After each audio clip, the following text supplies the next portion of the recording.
യാ സിന്നിയൊക്കെ ഇവിടെ കണ്ടതിൽ വലിയ സന്തോഷമുണ്ട്. നമ്മളെ കേരള പിറവി ആഘോഷം എനിക്ക് തോന്നുന്നത് അമേരിക്കയിൽ ആരും അങ്ങനെ ചെയ്യാത്ത ഒരു സംരംഭമാണ്. പ്രത്യേകിച്ച് നമ്മുടെ കേരളത്തിൽ കേരളീയം എന്നുള്ള പരിപാടികളൊക്കെ നടക്കുന്നു. അടുത്ത വർഷം ഇതിന്റെ 70-ാം വാർഷികമൊക്കെ ആഘോഷിക്കുമ്പോൾ കേരള പിറവിക്ക് വലിയ ചരിത്ര പ്രാധാന്യം നമ്മൾ കൊടുക്കേണ്ടതായിട്ടുണ്ട്.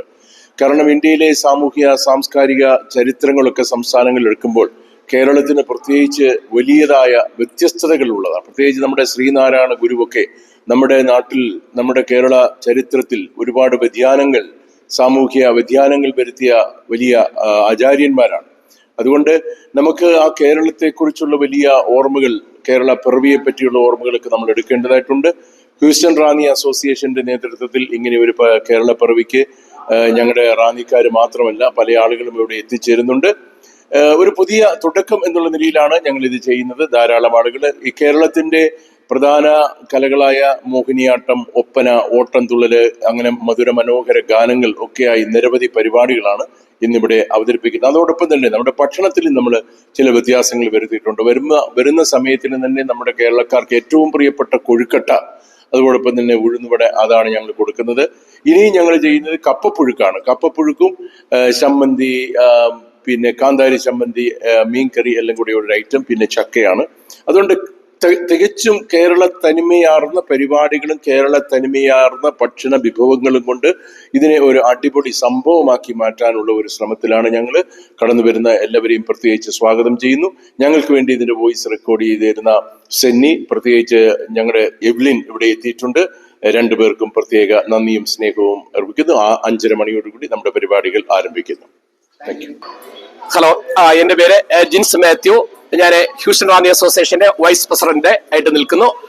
ഇപ്പം ഇന്ന് ഇവിടെ നടക്കുന്ന പ്രോഗ്രാം എന്ന് പറഞ്ഞു കഴിഞ്ഞാൽ കേരളോത്സവം, അതായത് കേരളപ്പിറവിയോടനുബന്ധിച്ച് നമ്മള് പ്രഥമമായിട്ട് ഹ്യൂസ്റ്റണിൽ കേരളപ്പിറവി ദിനം കേരളോത്സവമായിട്ട് ഹ്യൂസ്റ്റൺ റാന്നി അസോസിയേഷൻ ഇന്നിവിടെ ആചരിക്കുകയാണ്.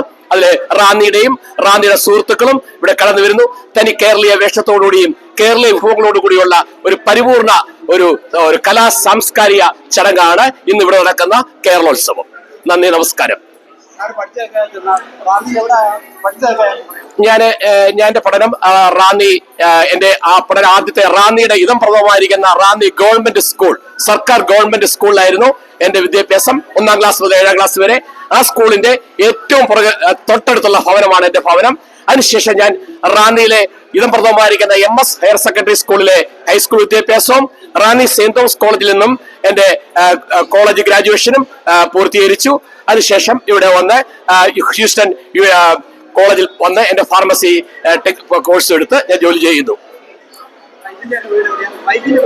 എന്റെ വൈഫ് അവരെ കേരളത്തിലെ തിരുവല്ലയാണ് അവരുടെ ഭവനമെങ്കിലും അവര് ചെന്നൈയിലെ ആണ് ബ്രോട്ടപ്പ്, ചെറുപ്രായം തൊട്ട്. എന്നാലും നമ്മുടെ കേരളത്തിന്റെ അതേ പാരമ്പര്യങ്ങളൊക്കെ അവരുടെ കാത്തു സൂക്ഷിക്കുന്നു. അവരും എല്ലാവരും എത്തുന്നുണ്ട്. കുട്ടികൾ 3 പേരുണ്ട്. 2 ഹൈസ്കൂൾ കുട്ടികളും ഒരു എലിമെന്ററി വിദ്യാർത്ഥിനിയും. റാന്നിയെ കുറിച്ച് ഉള്ള ഓർമ്മകൾ എന്ന് പറഞ്ഞു കഴിഞ്ഞാൽ ഏറ്റവും ഇഷ്ടപ്പെട്ട അത് നമുക്ക് ഞങ്ങളെയൊക്കെ ചെറുപ്പം തൊട്ടുള്ള ഓണവും വള്ളംകളിയുമാണ്. കാരണം പമ്പയാറിന്റെ തീരത്താണ് ചെറുപ്രായം തൊട്ട് നീന്തൽ അഭ്യസിച്ചത് മൂലം അവിടെ വള്ളത്തിൽ കയറുകയും വള്ളംകളിയുമായിട്ട് ബന്ധപ്പെട്ടാണ് റാന്നിയെ എന്ന് ഓർക്കുമ്പോൾ നമ്മുടെ പമ്പയാറും റാന്നി പാലവും റാന്നി വള്ളംകളിയുമാണ് ഏറ്റവും വലിയ ഓർമ്മകൾ. Okay, thank you. എന്റെ പേര് വിനോദ് ചെറിയാൻ. ഹ്യൂസ്റ്റൺ റാന്നി അസോസിയേഷന്റെ ജനറൽ സെക്രട്ടറിയാണ്. ഇവിടെ റാന്നിയിൽ നിന്ന് ഇവിടെ എത്തിയിട്ട് 35 വർഷമായി.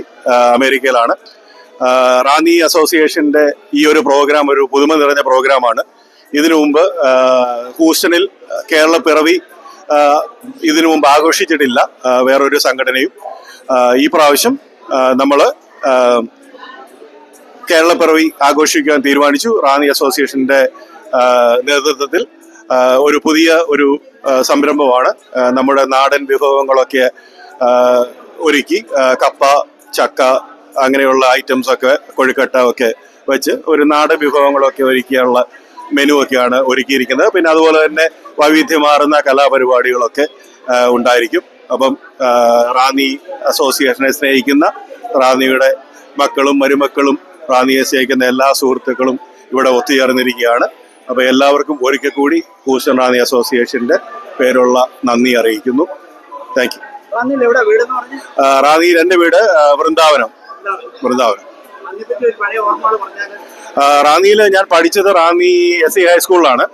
ചത്തോങ്കര പഠിച്ചു. അത് കഴിഞ്ഞ് നമ്മൾ Ranni middle school, Ranni SC middle school, SC high school. അതിന് ശേഷം ഞാൻ ഇവിടെ വന്നിട്ടാണ് എൻ്റെ ഹൈസ്കൂൾ പഠനം പൂർത്തീകരിച്ചത്. എങ്കിലും നാടുമായിട്ട് നല്ലൊരു ബന്ധമുണ്ട്. എല്ലാ 2 വർഷം കൂടുമ്പോൾ നാട്ടിൽ പോകാറുണ്ട്. നാട്ടിലെ പൊളിറ്റിക്സ് ഒക്കെ ഇഷ്ടമായതുകൊണ്ട് അതൊക്കെ ഫോളോ ചെയ്യാറുണ്ട്. Thank you. ഹൂസ്റ്റൺ റാന്നി അസോസിയേഷന്റെ കേരളോത്സവം, കേരളപ്പിറവി ഇവിടെ ഇന്ന് കൊണ്ടാടുകയാണ്. അതിന് റാന്നിയുടെ മക്കളെല്ലാവരും എത്തിയിട്ടുണ്ട്. അതേപോലെ റാന്നിയെ സ്നേഹിക്കുന്ന സുഹൃത്തുക്കളും എത്തിയിട്ടുണ്ട്. ഞങ്ങൾ അധികം താമസിയാതെ പരിപാടി തുടങ്ങാൻ വേണ്ടി പോകുന്നു. എൻ്റെ പേര് ബിജു സക്കറിയ. നാട്ടിൽ റാന്നി പഠിച്ചതൊക്കെ റാന്നി MS ഹൈസ്കൂളിൽ പഠിച്ചു. റാന്നി സെന്റ് തോമസ് കോളേജിൽ പഠിച്ചു. അത് കഴിഞ്ഞ് പിന്നെ കോയമ്പത്തൂർ പഠിച്ചു. അത് കഴിഞ്ഞ് പിന്നെ ഇങ്ങോട്ട് വന്ന് കമ്പ്യൂട്ടർ.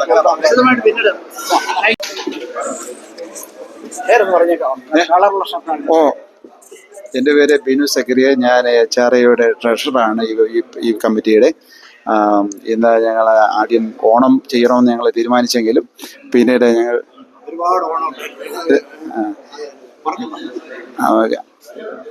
ഓണത്തിൽ നിന്ന് വ്യത്യസ്തമായിട്ട് കേരളപ്പിറവി ആഘോഷിക്കണമെന്ന് ഞങ്ങൾ തീരുമാനിച്ചു. അപ്പം കേരളത്തിൻ്റെ ഓർമ്മകൾ മാത്രമല്ല, കേരളത്തിൻ്റെ രുചിയും പങ്കുവയ്ക്കുക എന്നുള്ളതായിരുന്നു ഈ കമ്മിറ്റിയുടെ തീരുമാനം.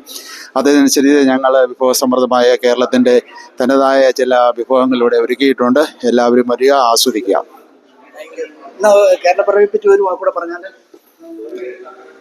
നവംബർ 1 കേരളമൊട്ടാകെ കേരളപ്പിറവിയായി സസ്യശ്യാമള കിതാരഭൂമിയുടെ ജനനമായിട്ട് നമ്മൾ ആഘോഷിക്കുന്നു. ഈ ആഘോഷത്തിൽ ഹൂസ്റ്റൺ റാന്നി അസോസിയേഷനും പങ്കുചേരുന്നു. എല്ലാവർക്കും കേരളപ്പിറവി ആശംസകൾ. Thank you. ഞാൻ പഠിച്ചത് റാന്നിയിൽ MS ഹൈസ്കൂളിൽ പഠിച്ചു. അതിനുശേഷം ചങ്ങനാശ്ശേരിയിലായിരുന്നു. ചങ്ങനാശ്ശേരി SB കോളേജിലായിരുന്നു പ്രീ ഡിഗ്രി 2 വർഷം. ഇല്ല, ഞാനത് ഈയിടെയാണ് അതിനെപ്പറ്റി അറിഞ്ഞത്. നമ്മുടെ ഓക്കെ SBയിൽ 1986 to 88. അതിനുശേഷം പിന്നെ എഞ്ചിനീയറിംഗ് കഴിഞ്ഞ പിന്നെ മിഡിൽ ഈസ്റ്റിലായിരുന്നു. മിഡിൽ ഈസ്റ്റിൽ നിന്ന് ഇങ്ങോട്ട് വരിക ചെയ്തത്. ഹോസ്റ്റലായിരുന്നു, സഹൃദയ. പിന്നെ SBയിൽ എന്ന് വെച്ച് കഴിഞ്ഞാൽ അത് വളരെ മുതലതരമായ ഒരു കാലയളവായിരുന്നു.